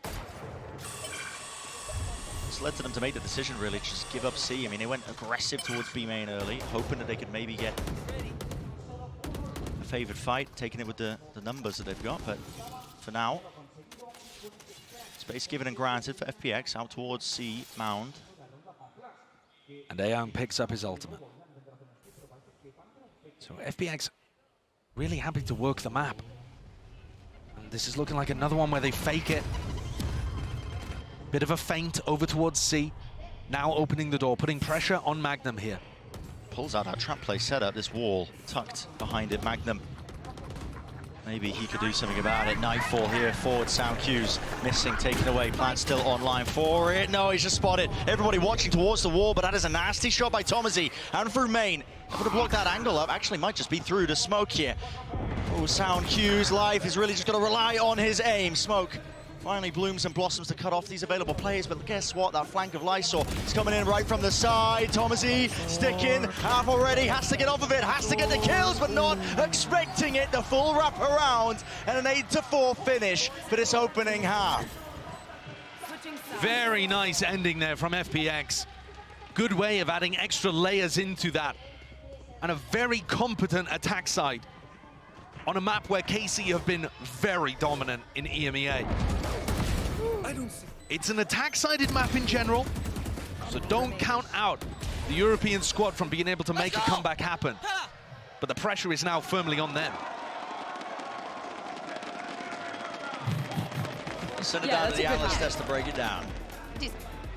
Thank you very much, guys. It is a great half and a nice start from FPX here. But let's take a look at a Verizon high-speed moment of the match, because this one goes to Shin. And what a play this was, Mimi. Yeah, it was impressive, right? But this round started off so good for FPX. They got a huge advantage. And then Shin, I mean, just incredible instincts to get behind instantly on this TP and almost win it. But he did lose the round in the end. And that's the story of this half. It is FPX up 8-4. And for me, this was a very different FPX from map 1. It wasn't defined by Life going crazy, by these super aggressive pushes in the late round. It was instead them playing really good fundamentals. Starting off their 1-3-1, pressuring the extremities, and then late rounds making really good reads and actually out-calling Magnum to get ahead. Yeah, I think they out-mental the plan that K-Corp originally had for this map. If we look at the Viper wall that they were using from the attack, it differs completely from what we see in EMEA. We were talking about the Odin, Thomasy going crazy on that. It doesn't hold a lot of value if that position is not going to be held by them. But this does get risky in the second half. This map, as the casters were highlighting, it's a lot harder to defend on, even with FPX having this lead. And I think on this defensive side as well, this is where we really get to see what this team is made of. They have to be on top of these rotations, because Karmine Corp is a team who's really good at selling these little fakes, at playing into the right site in the mid round, and then having super strong post plants. Yeah, it is a healthy lead, but a pistol could change everything as we head back into the second half. With your casters, it's Brandon Sysho. So for Karmine Corp, I mean, backs against the wall with this one. Hefty lead for FPX. Look to keep it going with the pistol. Look at this pistol round by. It's really interesting, actually. We've got 3 players with Sheriffs online. Shin on attack side Omen has bought 1 smoke and a teleport. So he's clearly planning to get value out of that as part of their pistol strategy. But if they're going to end B here, that means that they're only going to have 1 smoke. They're going to fight heaven aggressive with the Viper wall. Oh, again, trying to disrupt this one, FPX. cracked open the wall out towards C. Tried to double face this one, but they've gotten deep into heaven. Karmine Corp. There's the second protocol, just leaping. Boundless, man. Jumping straight into the face of Ayang, and he can't withstand that kind of pressure. Into Link now, Paranoia. Sent flying, corners cleared, making sure they're there with the diligence. Nade rebounding, but Magnum holding down the ground, forwards. It's the approach, but again, there's just nothing to deal with this guy. He's just rattling off shots. Left, right, and center, straight from main. Finally smoked off. Berlin defusing. Half, sticking, hello, gets off of it, but now damage is done. Snakebite tap, they've got to realize this now, surely, with the time cues, but they all collapse in time. Karmine Corp, the pistol round win. I thought there was a little bit of danger there. Turns out, Tomaji, he had his orb and a snakebite on the plan. So not too much danger. Berlin was maxed out at only being able to get half on the spike. This is the play, though, that really wins them the round. They're not just fighting heaven aggressively with the Viper wall. They're planning to swing through their own Viper wall to be able to hard clear out anybody that was looking to try to play retake in that area. Great pistol round strategy. Well cooked up by KC. Gives them a chance.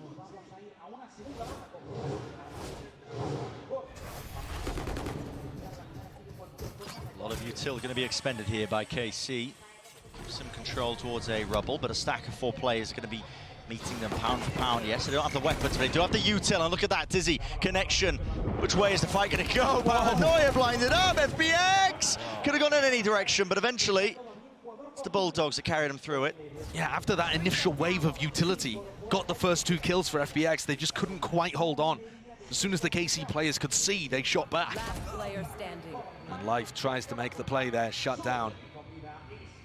All down to Berlin. We've seen some outrageous situations from Berlin so far in this series. He's managed to pick up a Bulldog. But I think this would just be a little too much. He's gonna need a freebie. Karmine Corp haven't really been offering too many of them. There's an option, though. Magnum's just jiggling the corner out towards Link. Berlin making sure to clear everything before he starts the approach now. 1 smoke, 2 smokes. Freshly rejuvenated. He's found a timing past Magnum, but he's set up a crossfire. This triple setup is so strong. You just don't win it. There's too much to account for. Too much to account for. So, 3 players surviving here for Karmine Corp. 3 rifles to carry into the bonus. The Bermuda Triangle post-plant setup, you ain't getting out of that one. You can't do it. Can't do it. So yeah, this is going to be a fairly potent bonus round, but not the most that we've seen. There was a little bit of damage there. Also something to keep in mind, Autumn was 12-3 to begin this map. So you look at where he is on the scoreboard right now, he hasn't been doing too much since that absolutely electric beginning. Bit of a struggle. In order for FPX to be able to close this out and take their 2nd map ever at a global event, you're going to need big players like Autumn or Life to really make sure that they can close this one out. Berlin trying to make the most of the Odin spam. Well, that util was used just to set Shin up into a forward position through rubble. Now the 2nd wave is going to be used early on here. I mean, talking a minute 20. Now, Karmine Corp could look to try and go all the way back over towards A. Berlin. He's going to get pushed out into the open. He's going to get pushed out into the open! I mean, the Berlin moments. My! Berlin, what are you doing? They are wild. Oh no, I can feel it, the danger zone. And it's there. FPX now forced to try and do a lot more. Ayang out wide into the open. Lysor, he's found his straggler up onto the opposite side of the map, but really the damage is done. Life has to make a go of it. Wall fades, no one accounting for it. Spike drop down, he's brought this into a 2 versus 2. Definite chances here for him. Serious opportunity for FPX to be able to recover this. Oh, that's a ton of damage onto Life, though. The Odin spam perfect, but he might have distracted for Lysor to find a timing. That would have been to backside. Shinny's just on top of the ropes, man. That's a bonkers play to go for. This post plant now gets so much more difficult. Lysor, how do you cut up these angles? How do you find the right fights? How do you isolate them? He's not even clearing Shin. Tucked up there, and there was a player ready to swing. Him and Tomaji, dynamic duo. Should have been more dangerous than that, actually, for Karmine Corp. Shin somehow manages to make that one look easy by pushing with an Odin into heaven. But it's the there, player on the chat. other side. It's Shin's opposite, Berlin, who just threw the round away so early on. This is an anti-bonus. You have an economy advantage to clear the round out, and he just wanders out through the rotating door. It's the kind of play that you should never be going for. You can't ban me. And I think he just got completely lost with what was occurring there. Didn't think that KC were committed to rubble whatsoever. And we've seen a few moments from him throughout this series. He's matched the big round-winning plays with those kind of moments where he loses the plot a little bit. Certainly has. Interesting play by FPX here on their half-bar eco, whatever you want to call it. They throw a ton of utility at a rubble, and they over-rotate immediately, so they have the stack. They're trying to force Karmine right into them. They're going to get their wish granted. Martin can't see anything yet with the Phantom in his hands, making short work at him. Wide face, driving by. One player left standing, it's Autumn. Feels his position. Earns a kill because of it. Spike planted. Really should not be any more danger in this. With the stack dodged, KC should be able to rely on their discipline to get them through this one. No problem. The time's an issue. Autumn's been stuffed into a corner, has no idea that these two players are so close. He's getting bullied. Lunch money taken here. The high-low setup. Very little chance and opportunity, and so 8-8. And not only 8-8, Bren, Karmine now actually favored in my opinion, because I talked about it on the attack side for FPX, the ult cycle is just monstrous. Look at what they're starting to get up to. Nightfall, Lockdown, available. Those are going to start to build up. The Pit and the Showstopper. This composition has so many tools to be able to chain stuff together on the attack side. One enemy remaining. Guys, nice. And this now might be a little too late for FPX. They had their opportunities early on in this half to make it dangerous for KC. Round 15, round 16, getting that stack that you called out too, and yet weren't able to convert on them. Now they need some hero plays. Because if you just look at things, all things being even, an attack side map where KC is starting to get big ults online, with the quality of this team, FPX should be in the squeeze right now. So they are going to need somebody to step up. That's why the timeout's called. Honestly, maybe just reining Berlin in a little bit might help. But it hasn't been costing him too much, just that one round that just sticks out in my mind, of course, when he donated over the Odin. Yeah, but the thing is, if you have those round losing plays in big situations, they're actually worse than the round winning plays that you get in some other spots. And when we think back to Icebox, one of the worst parts for FPX was that they were only winning 43% of the time when they were up a player, when they were 5v4, when they got the first pick. I mean, speaks volumes, I think, about Karmine's ability to turn situations like that, but also for FPX, I mean, that is... They were tossing some of those situations. It's pretty dire, isn't it, not being able to convert. With things like going for those mid-round reclears and trying to take possession of the round even though you were up players. It's a very risk-positive play style that FPX have. But they can bite them. This is where you gotta try to take the risks though, I think. You can't just sit back and allow KC's ults to come at you. Nightfall, whole cacophony of util, used to try and clear out towards the C site. Even Shin's ult just being offloaded here, so... Yeah. Looking to try and put pressure on anybody who might be anchoring into the site. They would have been deafened. Shin might have been able to get huge value out of an ultimate there. But they're not overstepping themselves and overreaching. FPX are now going to be in a retake with life, opping, no ults to work with. And this lockdown. Precise time to be used here. Ults, util, paranoia, but it really doesn't do enough damage to clear this one out. So FPX forced to run away, tail between their legs. Yeah, the mosh, the nade, none of it finding value. Time now becoming an issue. Here comes the approach. Satchel's in, Dizzy's there, but Wingman follows it up, stunned up. Well, cosmetic in nature. FPX still. All here now. Shin, last one left. Having a defuse. They're watching for it. They knew he was there. Barely enough with the time. And what a retake from FPX. They hit the commit button and they won all of the aim duels. And they'd already used such big pieces of utility too. How did they win now when they're retaking with an off? It's wild. I mean, look, no paranoia, no nade, no mosh. just being able to win the raw fights, particularly those kills against Martin and Tomasz there, being massive difference makers. Head in hands for Zeish. That was a round that KC were expected to win and did not. Big ultimates used too. It's broken their ult cycle. What a time to do it for FPX. Same opener for Karmine Corp.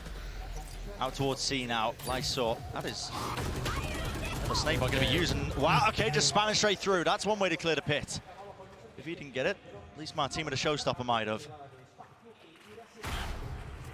And I say broken the ult cycle, but Martin being able to enter the showstopper, and Tomasz being able to get the pit online as well.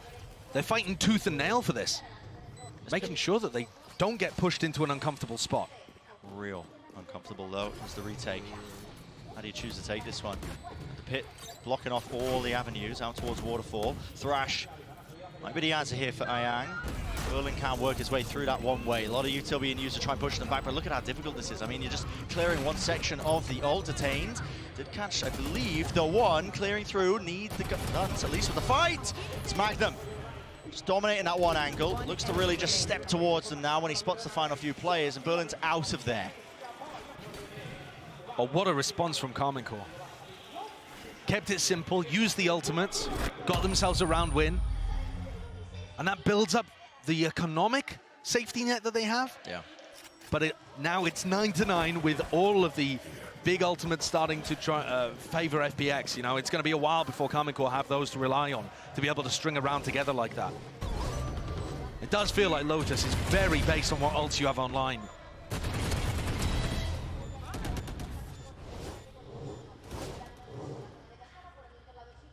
FPX, economy disadvantage, but it might not feel like that if you end up running into life. KC just looking like they want to focus on mound control into the C hit. It's the same hit over and over again. The deep smoke that Shin places down, everybody plays inside of it to dodge any attempt of a flash repeat. And this feels like they're just punishing the lack of the killjoy on the other side. Yeah. They're not worried about running into life. They're scrimming, man. Practicing the C execs. Very much so. Autumn does have his ult. Needs to stay alive though. If he wants to use it in this, any chance of it, a tap from the rate. With the spike, they are trying to force out at least some util, maybe the ult out of them. Now sticking and committing into it. Ground setup. Backing them away with the rifles here. Karmine Corp, it is quite passive position, just giving up basically the back section of the site. Does Autumn choose to ult? Down 4v5. Would be a crazy one. That's essentially a solo swing there from Lysor. Not really set up for it. Life onto the flank. Lambot notifying the team of his position. There's not too many more pieces left for FPX to do anything about it. And these last two rounds have been just what the doctor ordered for KC. It was looking on a nice edge that it could spiral out of control, and instead they've kept it so clean, only that one round going the way of FPX. And at this point, FPX are going to have to try to come up with a different way of holding on to C. You look at how Karmine Corp are taking mound control at the start of the round. Shin throws a smoke, they get a teleport into the smoke, they have double faces in case anybody's playing aggressive. They can use Fade utility there as well, Prowler when they get in. It's all very rigorous. Look, there's the smoke that you can see. Martin's inside of it instantly. They can swing out this in a variety of directions, avoid any dizzy. If there's a paranoia, they can hide inside the smoke. You know, creates that little safe beacon, safe haven for them to play around. But they haven't neutralized the danger on the opposite side of the map. No, looking for a re-clear here, but it's a high-low setup. Safety, at least for some of the players. Now Storm got to respect that one. Berlin dropping down. Nightfall now being used to clear. In the midst of all of this chaos, Berlin, man, he was setting up another one-way smoke. Still with the rifle traded. Shin rips that one away from him. 50 seconds left. Quite efficient on the attack side around here for Karmine Corp. Plenty of time left if they want to take a pivot. But the problem is, the more the time ticks, the more Autumn's ultimate becomes a game changer. You do not want to get in a situation where you're trying to exec with only 25 seconds left and there's a showstopper on the other side. KC hoping that any stack over towards C would have been dismantled at this point because of all of that rubble pressure. Feels like they're going to be pivoting into a B, A to B almost, with them opening the door up, but high-low. Set everybody out towards C, and the players, they're running away, but they hear it jumping around. Autumn, he's popped up the old high-low setup, not expecting it. The rate's already there. Dizzy avoided, but no, just catching onto him. 15 seconds left, has to deal with his player. He's got the spike in his hands, no teammates, nowhere near at all. He's got to try and force his fight out, and the Ray wins it. There's 8 no way. seconds. He's going to get his plant down. And it's being covered, surely no spam, he does. An extension into the round. Monstrous from the Ray. He's 22-11 in the map so far and trying to win this round almost on his own, waiting for the cavalry to arrive. Horn spotting it, avoiding it. The bullets hailing down onto it, but his head just peeking out and over. No, Ray can't be stopped, man. It's just disgusting. Disgusting. The Des was talking about, do you like his Gecko more? Do you like his fade? Ray is out here dumpstering people. No matter what he plays. Playing like this flex initiator role. Sometimes we'll see him on duelist, and you can see why when you look at this guy's talent. That makes 3. So many duels here that weren't favored, where it looked like an FPX player had caught him. Ooh, Marshall. Marshall. Marshall, can you look at me for a second? Oh my god. Yeah, Shin's happy about that one. This time Karmine setting the sights over towards A. And the push out C from FPX, they knew they had to change something up. And now Magnum's got the read on it. All right, so they were aggressive on C. Let's try and push it into A fast. What is that? Spam through, catch onto Berlin. Didn't stand a chance there. Well, they catch the C push yet. Magnum is watching for it, knowing that. Another duel, though, where Lysol could have found the timing. And instead, the Karmine Corp player comes out on top, readjusting the aim. It's fallen to pieces. Ayang makes a good go of it there. Looks away 2 of them, but not enough to withstand the pressure. All the players there now. Deep push from Life. He's the last one left. Hold up, rotations, players. Oh, it's a timing game. It's a timing game. Shin's seen the barrel. He's seen the barrel, and he takes care of him. 12 rounds. Now game for Karmine Corp. 1 step closer to taking the series entirely. An 8-4 half. And as soon as KC got onto the attack side, navigating danger, putting together some excellent rounds. Chaining ults, punishing the C defense, reacting correctly too. And a reminder, yeah, we thought that this would be one of the least even matchups on paper. FPX came into this one hoping to be able to get at least a map, maybe a match win, show the global stage that they were capable of so much more than they've done in the past. Now they're 1 round away from getting knocked into the bottom portion of our Swiss stage. Face your fear! 9-4, suspended once more.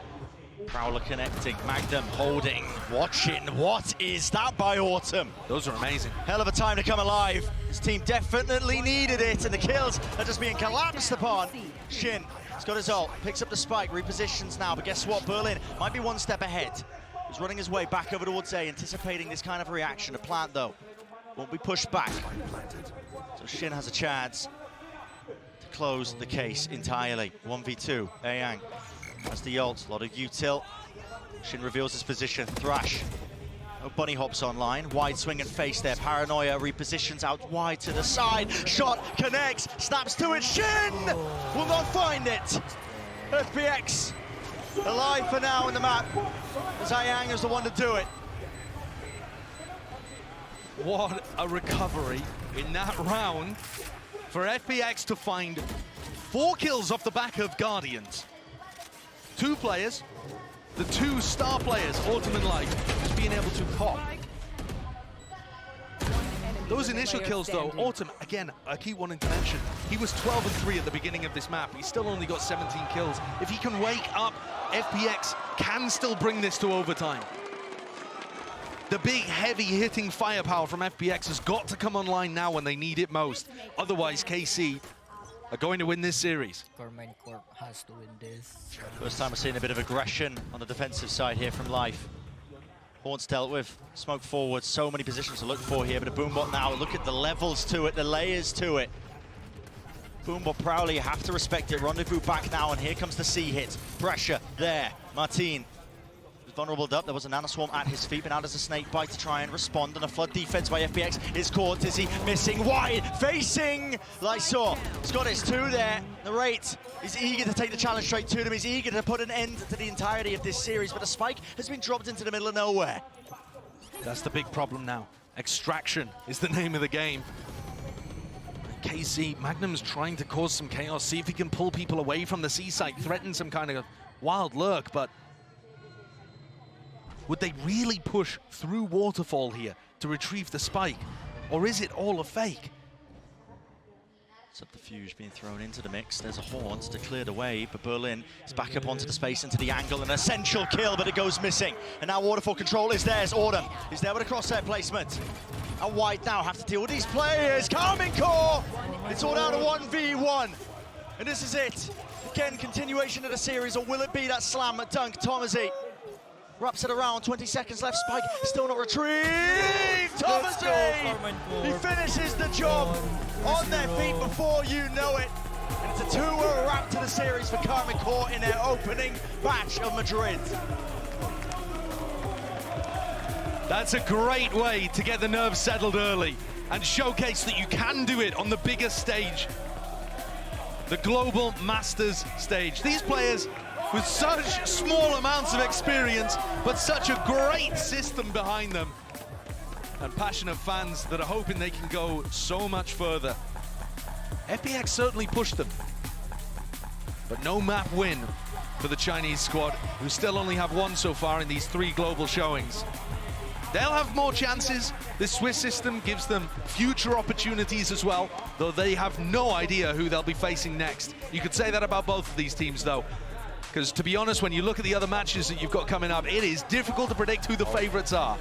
And just to revisit that topic, Bren, we were saying at the start, this should have been on paper one of the most one-sided matches you could get, and yet we had a 13-8 where things looked very close. We had it wrapped up at 7-7, and then a 13-10 on KC's map pick. Parity may well be the key word here at Madrid. FPX definitely bringing it and testing at Karmine Corp, but they come out strong. It's a 2-0 actually in terms of that map scoreline as well. And like you said, I mean, a series of unknowns leading into it. They don't know who the next opponent is going to be. It's up in the air. They're going to be paying close attention to these upcoming matches, including the one that we got coming up even next. That one is going to be a certified banger, man. I mean, Genji versus Loud, who knows which direction that one's going to go. It's impossible to call. KC are going to be so happy, though, that they got that win under their belt early. It's going to give them the opportunity to watch these other games that are happening. They're a team that loves to prep, loves to practice. They were talking about the fact that it's been difficult to get that level of prac under their belts here, so that's a great start to the tournament. Absolutely. Well, that's us finished. We'll send it down to the analyst desk to break it all down so far. Thank you very much, guys. I'm joined by Mimi once again. What a fantastic win and stuff, but it is for K-Corp, of course. For majority of these players, Mimi, they've never even played on a global stage before, and they just 2-0'd FPX. Yeah, I mean, even like in EMEA, there's a lot of the big matches they were playing. That finals against Heretics was online because the player wasn't there. For them, this match, I think, meant a ton to really get acquainted to that stage, to a bigger crowd, to a new environment. It's a lot of new stuff for these players, and honestly, I think they came out swinging. People can critique that it wasn't the stomp a lot of people predicted, but I think that was people underrating FPX. Like Eng said in that first halftime interview, this team has shooters. They'll catch you off guard. I think they're a real kind of test team that pushes you just enough if you're one of those top squads to be worrying, but it's about how you bounce back, and they absolutely did. Yeah, I was getting a little bit worried there towards the end. Honestly, I felt like FPX, they might have been able to push them all the way to overtime, but the fact that KC actually closed it out, Mimi, especially for, you know, a player like Madam, who everybody used to harp on him for not being able to close games out, for being a bit shaky in those moments. I think I'm getting on the KC train really early. Are you bringing back like the really 2021 fraudnatic narrative about Magnum? But I'm saying that's no more, right? This is a new look, and I mean, we were watching the games. You were telling me, Nare, MVP of the tournament already, early shout. I'm kind of feeling it. I mean, reactionary Randall, but this guy just came out and absolutely impressed. The second half especially, I think they had a great read. They realized there's not a lot of soul in this comp. They just kept pounding this C site. And for me, honestly, when you see this team go for an exec, they commit so perfectly around the utility, just really clean stuff. stuff here from Karmine Corp to kick off Madrid. Yeah, and speaking of the race, standing by with Kakuka in the Verizon post-match interview. Bienvenidos a todos a la primera entrevista después de haber ganado Casey este primer partido aquí en Masters Madrid. I'm here joined with Narrate. So first of all, congratulations on the first win of Madrid. How are you feeling? I'm feeling pretty good.